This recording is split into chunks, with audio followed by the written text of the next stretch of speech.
what's going on, guys? In today's video, we're going to be checking out the Hasbro Avengers Infinity War. This is Rocket Raccoon and Groot.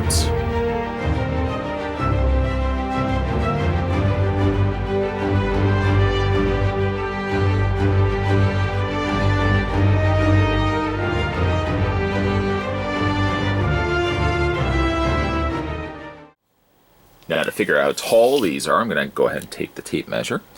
Rocket Raccoon is just a little over 3 inches in height, while Groot, much taller, is closer to 6 inches in height. Rocket's the only one that comes with an accessory, and he comes with this rather large and equally impressive rifle, like a futuristic rifle gun here.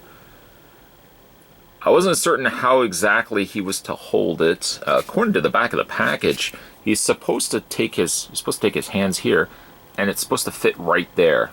But it does so in such an awkward way that it doesn't at times feel right. Part of me wants to have him holding it like this, but I know that that would not be the correct way either. Obviously, I think the trigger is back here anyways. It just doesn't seem like it sits at all that proper in his hand. You can see that it's been cast in a gray plastic. No paint, no additional bells and whistles added to it. And then they come with, of course, they have to come with it.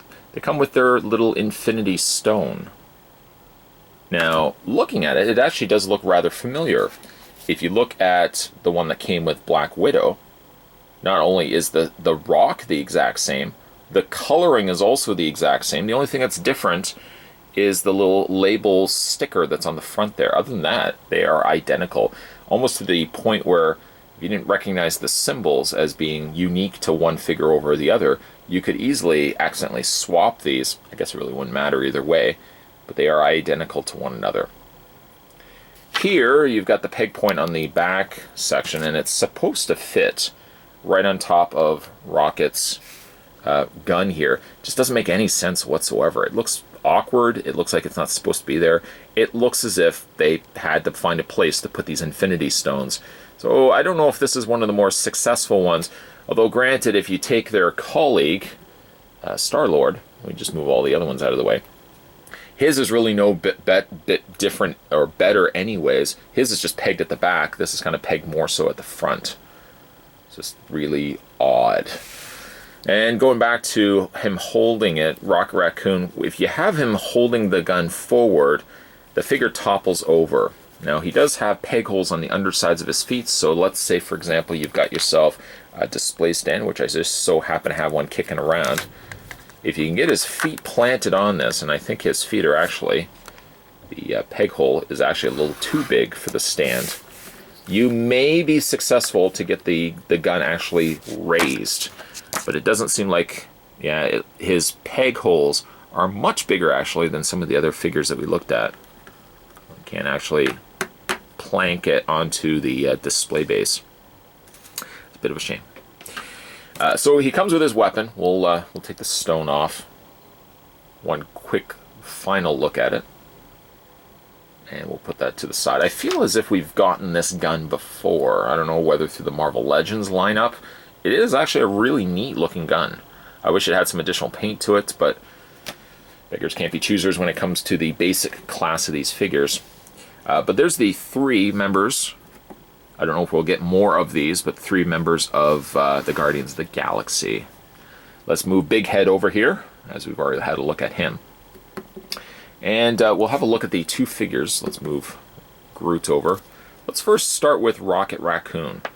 At face value, both of these figures actually are really good.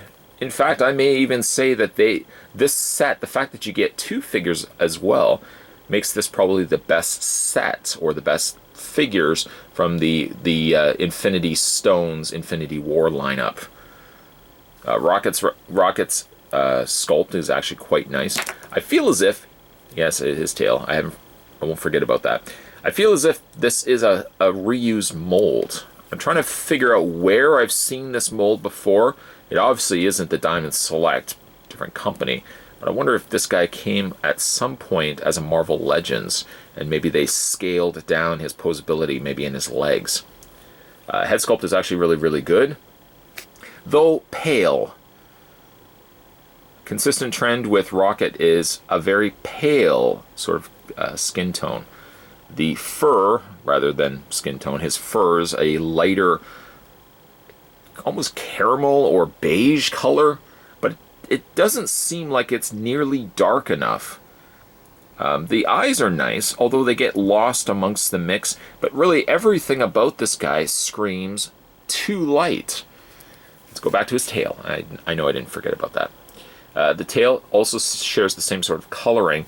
I just want to tell you, though, the tail does not stay in place at all. I don't know how many times this tail has fallen off by me just rotating the tail. They could have benefited from making that tail ball jointed, but ultimately it's just a peg, and it probably will fall out more times than you want it to.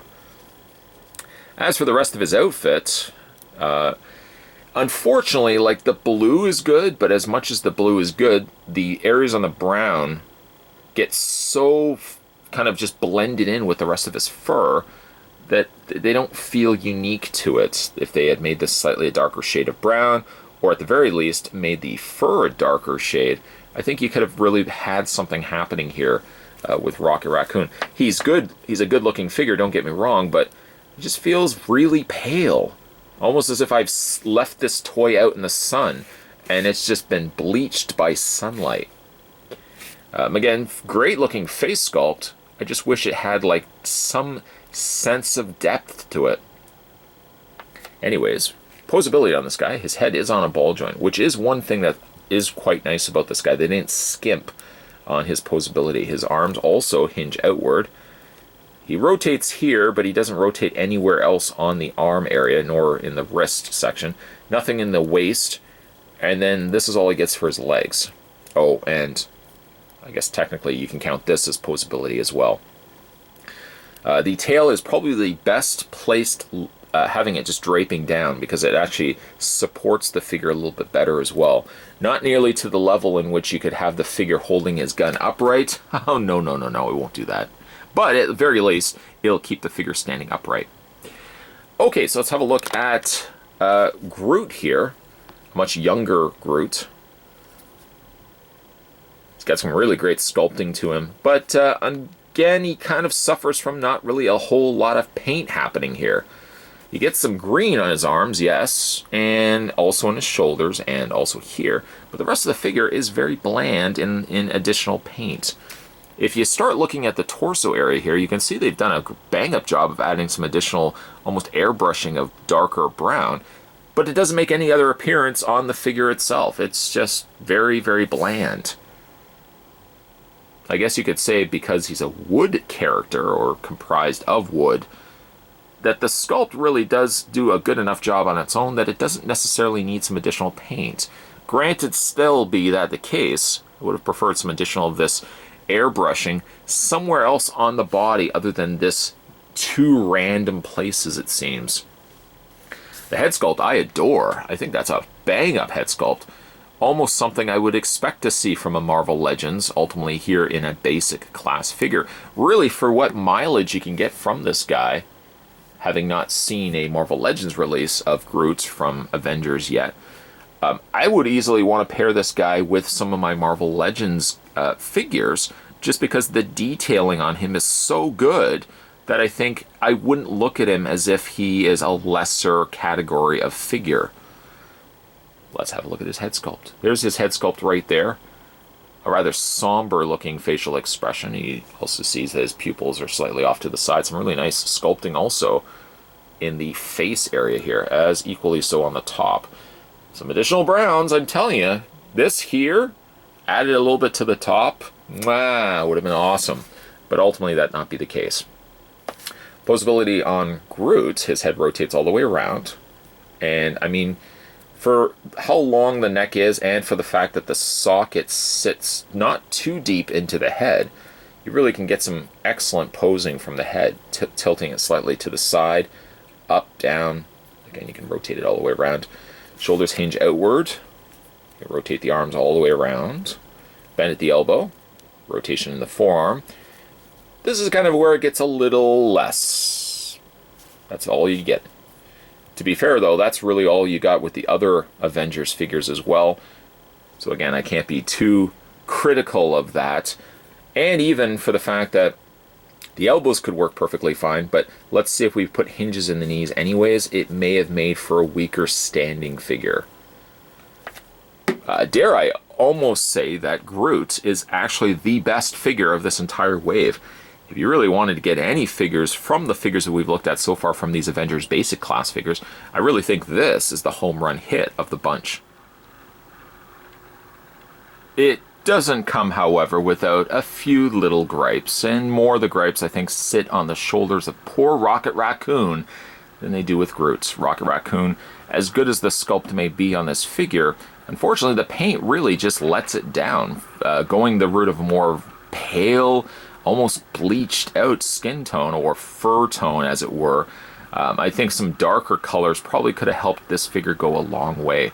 Groot is really the diamond in the rough, though. Of all the figures that we've looked at from the Avengers Infinity War, I think Groot is the price of admission. The fact that you benefit from getting also Rocket Raccoon in this set, now giving us 2-pack, rather than these single standalone figures that we've been looking at recently, I think this is the best set to go with, in all honesty. Rocket Raccoon's a little on the weaker side of the two, but I think the weaker ends of it is more so just in the paint. The sculpt and execution of the figure is still really good, and Groot, as I mentioned in this review, could easily stand, I think, with the other Marvel Legends figures. So if you really don't have a teen version of Groot, I think really this is the best figure to get from this entire wave. Of all the figures, I'm really, really impressed with Groot. He's a little limited on the posability, granted, yes, but really you're not going to do a whole lot with him from the waist down anyways. As long as he has the posability in the arms, which he does, I think this figure is a home run hit. Today we were having a look at the Avengers Infinity War. This was Rocket Raccoon and Groot. All around a really good set. If you only get one figure, or in this case, 2 figures from the Avengers Infinity War, I would honestly get this set. You probably just even pass on the other ones, but this set I think is the best one to go with, in my own honest opinion. If you guys haven't had a chance already to hit that little subscribe button down below, what are you doing? Hit that little subscribe button, bunko, and many more videos will be coming your way, promsies. Of course, many more Infinity War stuff, more videos of those going to be coming your way as well, but of course regular videos also heading your way. So keep your eyes open, and always check your subscription box when you log into YouTube. Guaranteed you're probably going to find at least 1 or 2 new videos coming from this guy. Thanks for watching, as you always do, guys. I'll see you next time.